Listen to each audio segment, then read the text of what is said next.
नमस्ते दोस्तों, कैसे हैं आप सब। आप सभी का एक बार फिर से स्वागत है मेरे YouTube channel UGC home net preparation पर। तो आज मैं आप लोग को अपने वीडियो में पर्सनैलिटी टॉपिक के आगे के नोट्स प्रोवाइड कराऊंगी। तो आइए चलिए स्टार्ट करते हैं।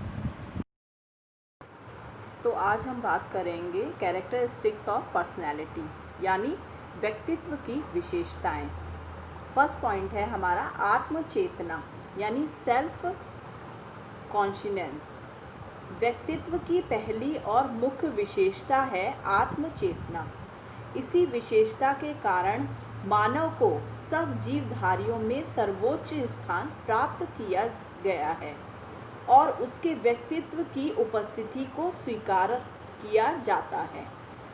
आत्मचेतना से हमारा तात्पर्य हो गया कि मनुष्य की व्यक्तित्व की पहली आत्मचेतना ही उसको सभी जीवधारियों के अंतर्गत सर्वोच्च स्थान प्रदान करते हैं, क्योंकि जो क्वालिटीज़, जो पर्सनैलिटी की कैरेक्टरिस्टिक्स एक व्यक्ति के अंदर हैं, वो अन्य किसी भी जीवधारी के अंदर नहीं है।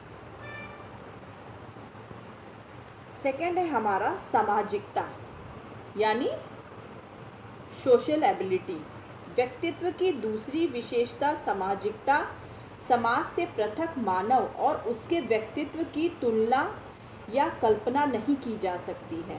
मानव में आत्मचेतना का विकास तभी होता है जब वह समाज के अन्य व्यक्तियों के संपर्क में आकर क्रिया और अंतःक्रिया करता है।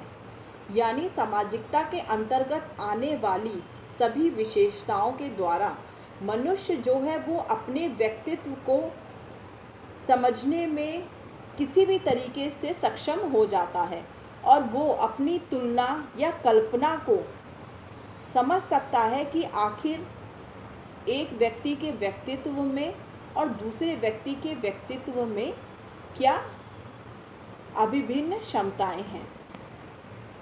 सामंजस्य, एडजस्ट एबिलिटी। व्यक्तित्व को न केवल बाह्य वातावरण से वरन अपने स्वयं के आंतरिक जीवन से भी सामंजस्य स्थापित करना पड़ता है। सामंजस्य करने के कारण उसके व्यवहार में परिवर्तन होता है।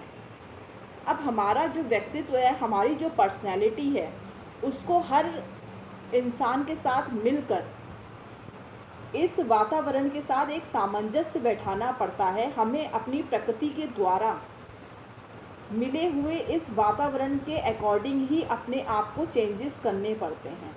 जैसे वेदर में आए चेंजेस जो होते हैं कि गर्मी के समय हमें गर्मी के वस्त्र पहनने पड़ते हैं और ठंडक के समय हमें ठंड के कपड़े पहनने पड़ते हैं। बारिश के समय हमें छाता या रेनकोट का यूज़ करना पड़ता है। तो उसके अकॉर्डिंग मनुष्य को अपनी पर्सनैलिटी को डेवलप करने के लिए वातावरण के माहौल के साथ एक ऐसा सामंजस्य स्थापित करना पड़ता है कि मनुष्य उस जगह पर या उस स्थान पर रहने में सक्षम हो।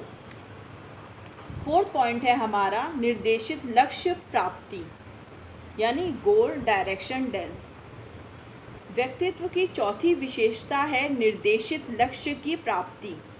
मानव के व्यवहार का एक निश्चित उद्देश्य होता है और सदैव किसी न किसी लक्ष्य की प्राप्ति के लिए संचालित किया जाता है। भाटिया जी ने कहा है कि व्यक्तित्व या व्यक्ति को समझने के लिए इस बात पर विचार करना आवश्यक हो जाता है कि लक्ष्य क्या है और उसे उनका कितना ज्ञान है। अब फिफ्थ पॉइंट है हमारा दृढ़ इच्छा शक्ति, यानी स्ट्रॉन्ग विल पावर। व्यक्तित्व की पांचवी विशेषता है दृढ़ इच्छा शक्ति। यही शक्ति व्यक्तियों को जीवन की कठिनाइयों से संघर्ष करके अपने व्यक्तित्व को उत्कृष्ट बनाने की क्षमता प्रदान करती है।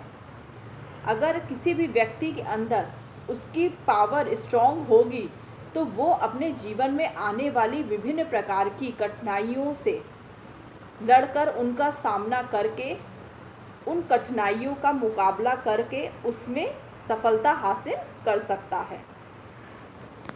अब नेक्स्ट 6 पॉइंट है हमारा शारीरिक व मानसिक स्वास्थ्य, यानी फिजिकल एंड मेंटल हेल्थ। तो व्यक्तित्व को जो छठी विशेषता है व्यक्ति की, शारीरिक व मानसिक स्वास्थ्य मनुष्य मनोशारीरिक प्राणी है, अतः उसके अच्छे व्यक्तित्व के लिए अच्छे शारीरिक और मानसिक स्वास्थ्य का होना एक आवश्यक शर्त है।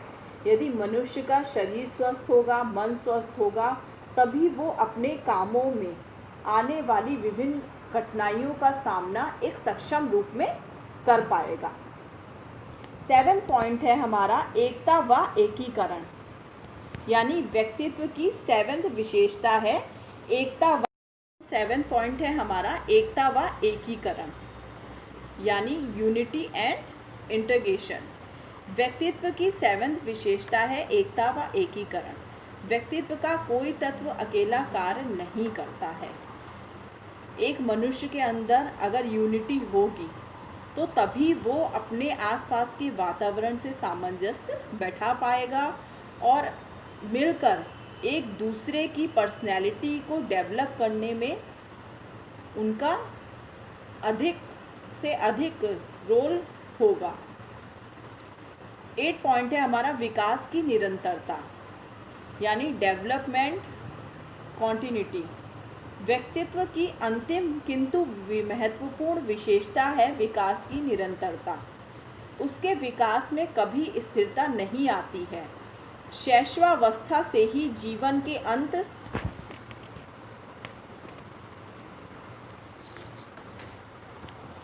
चलती रहती है। ऐसा समय कभी नहीं आता जब ये कहा जा सके कि व्यक्तित्व का पूर्ण विकास या पूर्ण निर्माण हो गया है। इसलिए गैरिसन व अन्य ने लिखा है, व्यक्तित्व निरंतर निर्माण की क्रिया में रहता है, यानी personality is constantly in the process of becoming. तो हमारे जो टॉपिक है ये पर्सनैलिटी, इसकी जो कैरेक्टरिस्टिक्स मैं आप लोग को बता रही हूँ, उसमें जो 8 पॉइंट है विकास की निरंतरता, कि व्यक्ति का व्यक्तित्व जो है वो शैशवावस्था से ले करके निरंतर उसकी आगे आने वाली जितनी भी अवस्था है, बाल्यावस्था, किशोरावस्था, युवावस्था, सारी अवस्थाओं में उसका व्यक्तित्व दिन प्रतिदिन निखरता रहता है, बढ़ता रहता है। क्योंकि व्यक्तित्व के पूर्ण निर्माण का कोई भी समय नहीं होता है। व्यक्ति अपने व्यक्तित्व को किसी भी ढंग से कभी भी किसी भी तरीके से डेवलप कर सकता है। तो आज की वीडियो में मैंने आप लोगों को पर्सनैलिटी टॉपिक के कैरेक्टरिस्टिक्स बताए हैं। अब मैं आप लोग को अपने अगले टॉपिक में मेजरमेंट ऑफ पर्सनैलिटी